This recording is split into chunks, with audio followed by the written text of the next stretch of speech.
Welcome to Category Visionaries, the show dedicated to exploring exciting visions for the future from the founders who are on the front lines building it. In each episode, we'll speak with a visionary founder who's building a new category or reimagining an existing one. We'll learn about the problem they solve, how their technology works, and unpack their vision for the future. I'm your host, Brett Stapper, CEO of Frontlines Media. Now let's dive right into today's episode.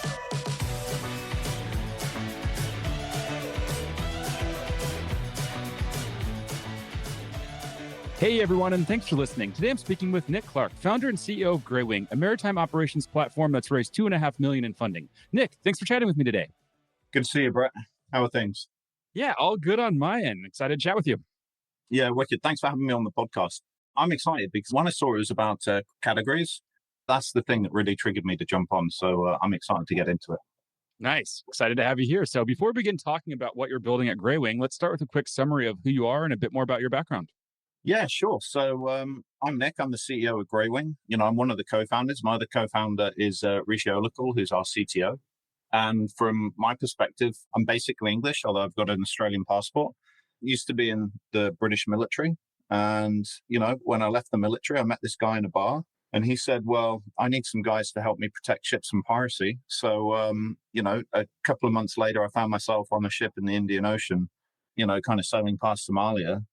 Not really getting into a gunfight, but we definitely got approached by Somali pirates. So, but we had really clear escalation of force measures to kind of give the pirates a chance to run away. So if the pirates would come towards the boat, we'd kind of get the weapons out, we'd put them above our heads.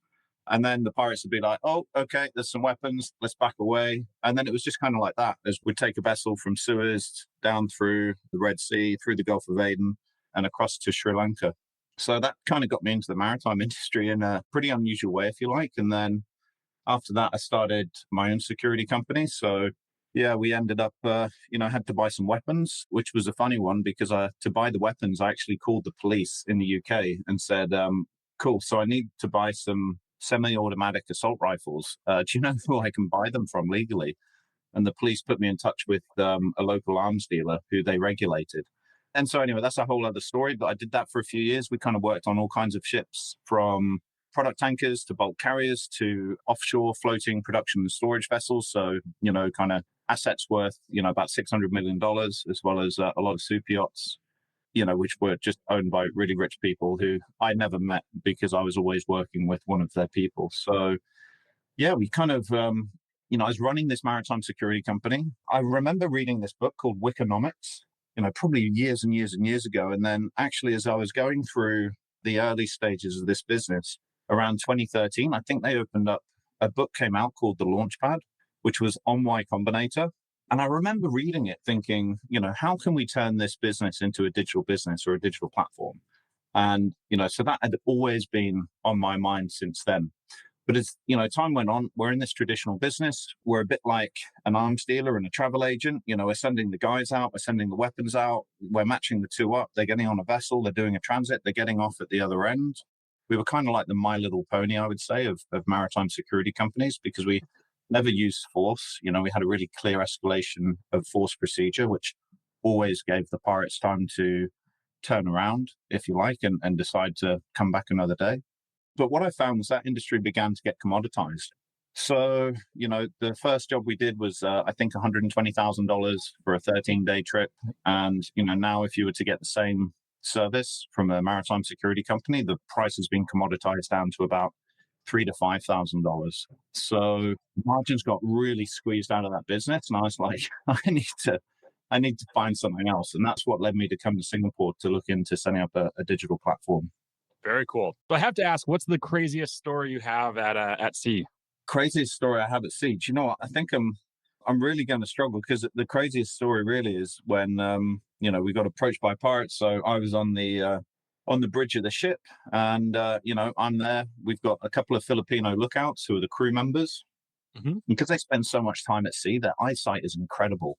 So this Filipino guy spots this, we're in the Red Sea around 15 degrees north, heading south. And this Filipino guy spots this skiff, a couple of miles away. And the interesting thing about this skiff, which is just a small maritime craft, a bit like a speedboat really, is that there's a lot of fishermen in the Red Sea. And, they're kind of hanging around the vessels to get the fish that are thrown up by the wake. And, specifically for this one, it didn't have an awning.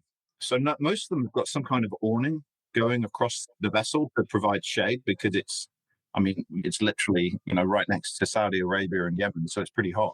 And this vessel just had like about 8 to 10 guys just sat there kind of doing nothing. And so it was a bit suspect.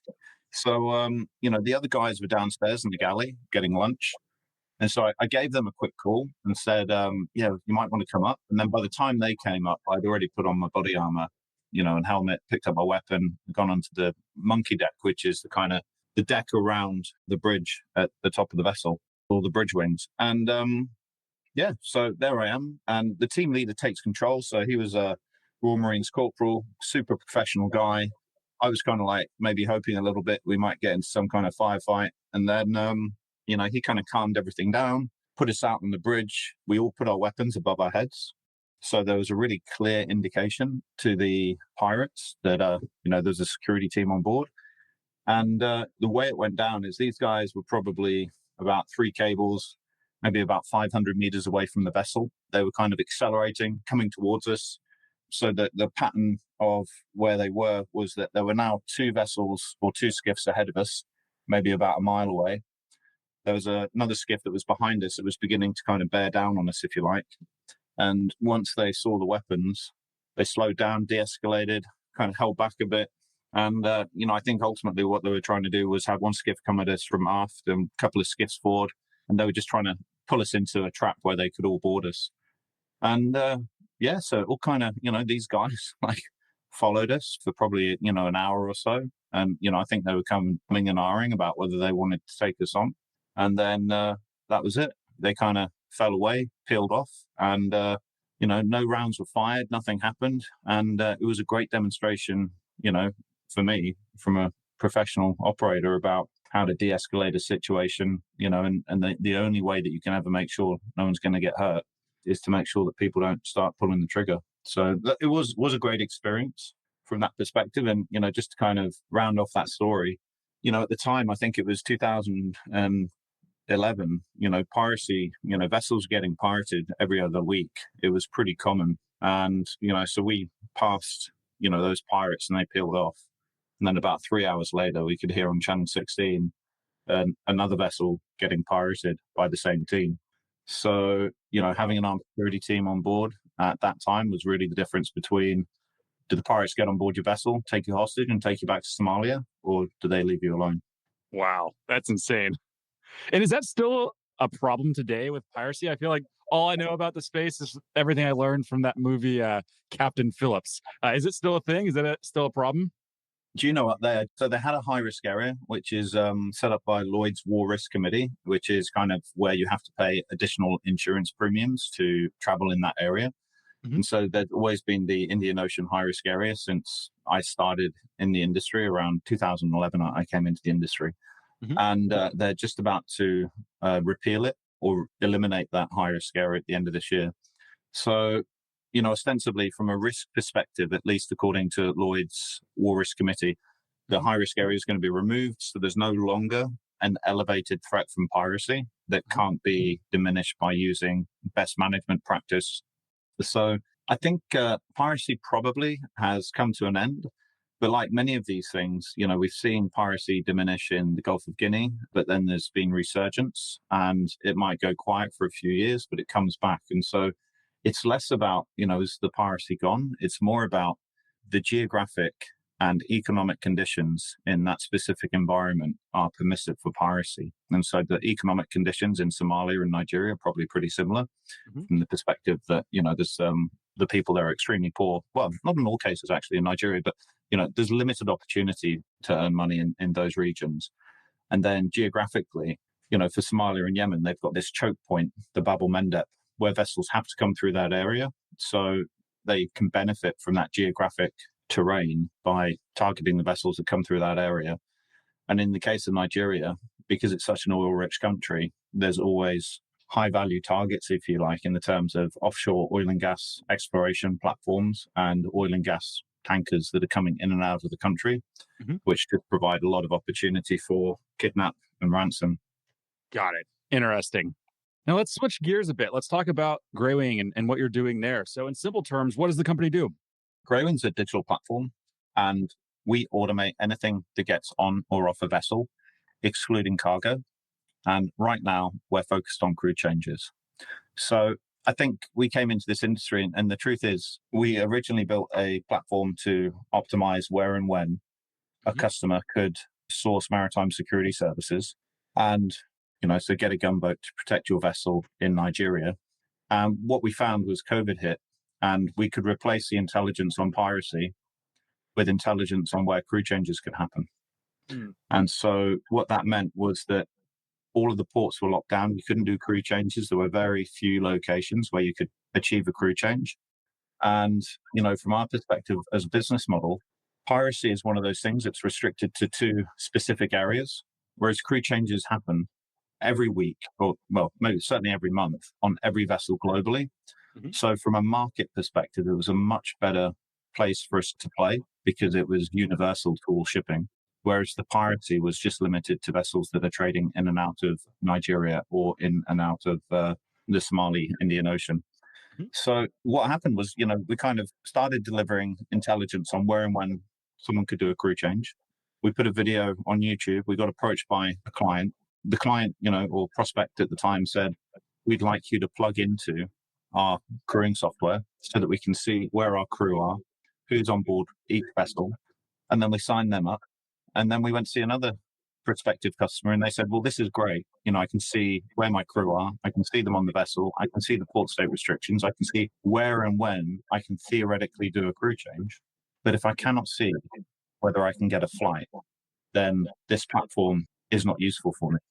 And so that's really been the structure of what we've discovered in the maritime industry is that we came in with a platform that solved a specific problem that users had around how, where, and when they could effect a crew change.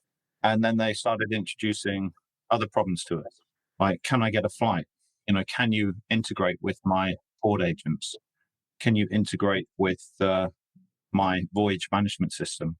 And so what we now have is a platform that pulls in all of the data from our customers around where a vessel is, where it's going, who's on board, who needs to get on, and who needs to get off. And then we pull in all of the vendors or supply chain that facilitate that process. Mhm. So it seems like a really simple thing. I mean, automating things that get on or off a vessel. And I suppose right now, we're focused on crew changes because there's a critical requirement there. And also, crew changes are probably the hardest item to move on or off a vessel because you're dealing with humans and all of the problems that we humans bring to any situation. Mhm. Whereas the same methodology and from, how we look at it can be applied to anything else that's getting on or off a vessel, excluding the cargo. So we think about things like spare parts. We think about things like fuel. We think about things like lubricants, ship stores. And so, kind of hidden in the operational expenses for vessels is about $400 to $500 billion of owners' expenses that are happening on an annual basis where, they've got to buy this stuff. So, if you think about a car, you're operating your car, you've got to buy fuel for the car, you've got to get it serviced, you've got to fill up the oil, you've got to buy snacks for your kids when you're traveling around. Like all of these things have to happen. Mhm. And, if you kind of think about, you've got to take it in maybe for its annual, service. And if you think about a vessel is, basically got the same requirements around compliance, refueling, food, maintenance. All of these things are exactly the same, except you take that asset and you kind of multiply the value. If a car's like $100,000, and I don't even own a car, but I definitely don't own $100,000 car. But if you're looking at a car that's worth $100,000, a vessel could be anything from, 10 million to 100 million, 150 million. And so those OPEX transactions are many times greater. And that's really where we come in to do the optimization. So in the same way that when you're driving your car, if you're really tight with money like I am, you might say, well, given my journey today, where's the most efficient gas station to fill up with gas. And you're going to pull in there, you're going to get your gas, it's going to be cheaper, you're going to save a bit of money, everybody's happy. And it's exactly the same methodology that we have with vessels. Vessels are restricted in where they can go because they have to go where they're told by the person that hires them. So there's limited opportunity for them to say, let's go to the cheapest port. What they need to do is they need to look at the forthcoming 3 to 5 ports of call where they know they're going to go, look at every transaction that they need to do, whether it's spare parts, a crew change, ship stores, fuel, lubricant, and decide where's the best place for us to do this transaction. And at the moment, that kind of calculation is done in a generally ad hoc manner. Some people don't even commercially consider the calculation because it's accepted that you do these operations where you can. People aren't necessarily commercially looking at the problem to say, where's the most efficient place to do this transaction? Whereas with Greywing, right now, we can give you the next 3 to 5 ports of call. We can tell you the best vendor in those ports of call to work with. And you can compare between all 5 ports of call and say, okay, given that my vessel's got, these forthcoming port calls coming up, which might be Singapore, Rotterdam, Houston, wherever, where's the most efficient place to do this operation? And so that's the kind of coordination that we bring into the industry. And right now, like I said, we're focused on crew changes. Mm-hmm. But I think the next thing for us, and actually one of the things that we're doing with the Singapore Maritime Port Authority Smart Port Challenge, is we're using that challenge less of a kind of exercise to look at our existing product, which is crew changes, and more of an exercise to engage with industry and say, what's the next item that you'd like to automate putting on board a vessel? What's the next transaction you'd like to automate? Is it spare parts, lubricants, fuel? Where's that biggest problem for you guys? And I'll finish with this. It's more efficient to do all of your transactions in the same place. So if you're coming to port in Singapore, mm-hmm. you want to do your crew changes, spare parts, refueling, you want to get everything done here. But it's just one of those things within the shipping industry that the person that's commercially managing the vessel might be in Connecticut. The person that is technically managing the vessel operationally might be in Hamburg. And the crewing team could be split, literally across up to 7 different countries. Because if your crew come from 7 different countries, Philippines, India, Myanmar, Ukraine, I'm struggling to come up with more countries, but you get my gist, then you need to liaise and coordinate with all of those entities in 7 different countries. So you could have up to, 9, 10 different offices globally coordinating on operations for one vessel. And that's where the utility comes from us. Got it. That makes sense. And who's that ideal customer today? And what's the general sentiment with these customers when it comes to technology? Are they resistant to technology? Are they open to experimenting with new technology? What are your thoughts there? I don't want to advertise on the podcast, but there's literally a podcast called, I think it's the Dinosaur Podcast. And it is on the maritime industry's approach to technology. Because I really feel like, and one of the great things about working in tech in the maritime industry mm-hmm. is it's so resistant to change that if you punch through the wall, it's going to go great. No one comes to play here. Someone that worked at Oak Tree Capital told me that the maritime industry is where capital comes to die. So I think he'd previously worked at Oak Tree Capital, not currently, so that Oak Tree Capital don't sue us because we can afford that. So, it's the last industry that you want to come to do innovation, to do technology, because, it's almost like there's a resistance in this industry. There's people around the edges trying to come in. Mm-hmm. And then you've got these, large organizations that are just batting away innovation. And, I've got to say, there are, of course, some people that really adopt technology, and increasingly we see people taking it on board. But there is this approach where people just feel like if you don't have the experience, then you're unable to operate in this industry. And I think it's one of the challenges that people find operating in the shipping industry is, there's certain experience that you gain by being offshore in the shipping industry and working on a vessel. But I think, sometimes people conflate having that experience with having the right to operate in a shipping company. And I think it's something that, we and, some of our clients have come across where being offshore does give you great experience and great knowledge. But at the same time, lots of people, including all of our developers, who are able to look at these problems and solve them in a methodical way and to take into account the experience that people that have worked on vessels have.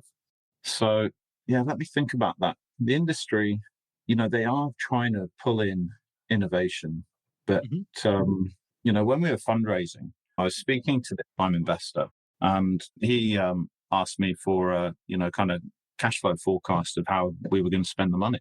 And, I gave him this cash flow forecast. He said, well, why are you paying these people so much money? And I said to him, well, I've kind of taken the, average salary that we'd have to pay a developer in Silicon Valley. And, that's the basis on which I've costed this team because, we're not going to be able to build technology without a team that, extremely good at building technology and that come from that top echelon of developers. Mm-hmm. And his response was, really kind of telling for me about people within the maritime industry, which is they want things cheap. They don't want to pay people too much money. And, the idea that people are coming in from a technical background, getting paid, well to solve problems in the maritime industry is something that just doesn't quite sit right with them. And so, when you've got an industry and when you've got maybe an ethic of paying people competitive salaries, and by competitive, I mean competitive for the business, not competitive for the employee, and keeping them low, it doesn't bring in people that are capable of bringing innovation. So I suppose, that's a long way around of saying they kind of want to invest, but, they often shy away from investing the kinds of sums of money that you would have to bring in a developer who could really, change the way that the industry works. Because the problem would be is that you'd have, all these heads of innovation, if they were to build a team internally in their businesses, they'd have to hire people that were kind of on the same money as them or even more to bring in developers that were worth their salt. So I think that's one of the things that militates against innovation in this industry is an unwillingness to spend money and to think for the long term. That makes sense. So how were you able then to convince these investors to, take that risk into the, what did you say, the industry where capital goes to die? How were you able to convince them to give you $2.5 million? Well, do you know what? I think it came down really to traction.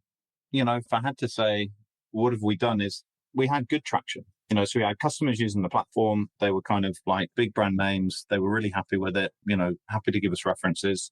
So I think that, at a seed stage business, basically that's all you require to raise money.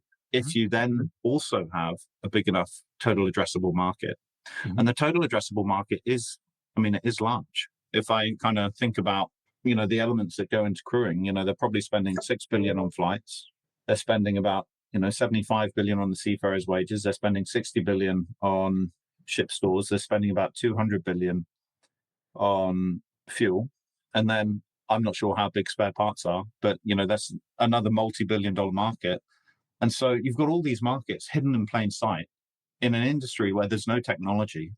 And so what would you rather invest in? Would you rather go into an industry where it's hyper flooded with competition, or would you rather bring a set of YC-backed entrepreneurs with the associated talented tech team and engineering team into an industry where the competition isn't really there? Those opponents aren't really there. And in terms of coming across people that are doing similar things to us, they're few and far between. And so I think if you can make it work in the maritime industry and, it is an ongoing project, then there's a huge industry there, to kind of be digitized. And, they're resistant to digitization up until the point where all of the new people come in. I'm not sure which generation it is, but they'll all come in. They'll want digital tools. They won't want to have to call people up to do a deal or to send an email. They'll expect it to be digitized. And then, Greywing delivers that. So, yeah, from an investor's perspective, why would I invest in Greywing? 2 reasons, team traction and, the total addressable market.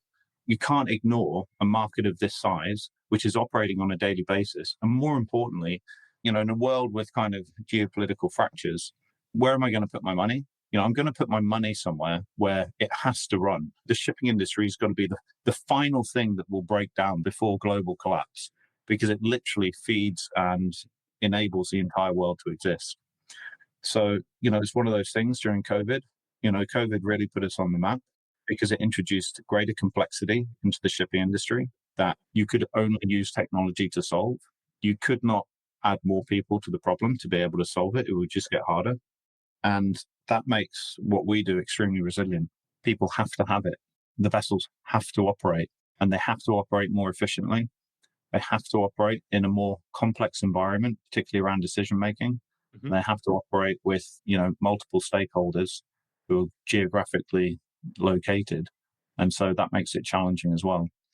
So, if you're looking for a dirty business with dirty ships that aren't cool, that, don't look good on social media, that most people haven't heard of and most people maybe aren't interested in, but they still expect, their Amazon Prime to arrive on time, then shipping's that business.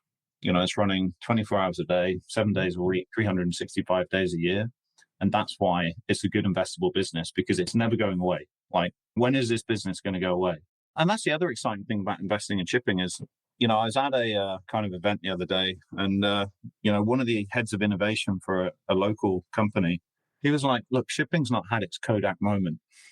And the Kodak moment he's referring to is where Kodak invented, the megapixel or digital camera, and then, just didn't invest in it. And then somebody else picked it up and turned it into a global success and made Kodak irrelevant. And I think that's the thing that's coming in shipping. And that's why we're playing on this field, because that's still there. You're probably going to struggle to come into social media and create a phenomenon, right? Mm-hmm. TikTok is maybe a good example that you can still do great things. Mm-hmm. But within shipping, I feel like there's still a lot of easy targets in this market. And that's why it's a good place to play. That makes a lot of sense. And if we zoom out into the future here, and this will be the final question for today. If we zoom out into the future 5 years from now, what do you think Greywing is going to look like? It's difficult because it's tempting to compare it to other organizations, but I'll do my best not to do that. I would imagine that when you look at shipping, our customers really are the owners of vessels, because we save money on their transactions. And so people are managing the vessels, people are crewing the vessels, but really the people that earn the money, that get the benefit, are the owners. Mm-hmm. And often owners might outsource these requirements to their managers, but then their managers kind of don't always get the best deals, and they have to sometimes look for ways to earn money around the edges. This isn't true of all managers, it's just a generalization. And so from an owner's perspective, you've got this asset out there earning you money, and you want to make sure that you're getting the best ROI that you can on it. And so what I would say Greywing's going to be in 5 years' time is, as an owner, I'll be able to pull up, an app on my iPhone, see all of the transactions that are happening for that vessel that I'm paying for. That money is coming out of my pocket, and see the level of optimization that I'm getting on each one. Because whilst the users of our product are managers and crewing operators and superintendents, the economic buyer and the person that's getting the advantage is the owner of the vessel. Mm-hmm. And I think that's really why we're in this marketplace, is to support owners, to give them better return on investment and better control over the managers that they work with.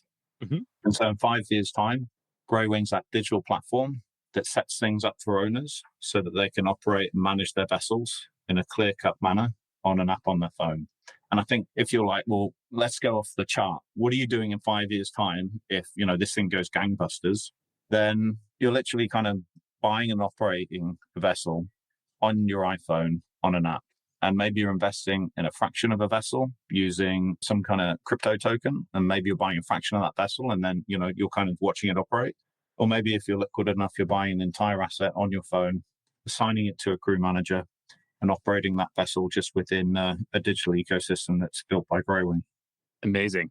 Well, Nick, this has been so much fun. I've really enjoyed hearing about what you're building and your background. That's all we're going to have time to cover for today. If people want to follow along with your journey, where's the best place for them to go? Probably the best place for me is LinkedIn. So Nick Clarke, Greywing on LinkedIn, just follow me there, because that's pretty much where I post most of my content, because we're still stuck in Twitter. Not so many people are on Twitter in the maritime industry. Let's put it that way. I can imagine. Amazing, Nick. Well, thank you so much for your time. Really appreciate it and look forward to seeing you execute on this vision. Yeah, wicked, Brett. Thanks for setting this up, mate. Have a great day. Yeah, man, you as well.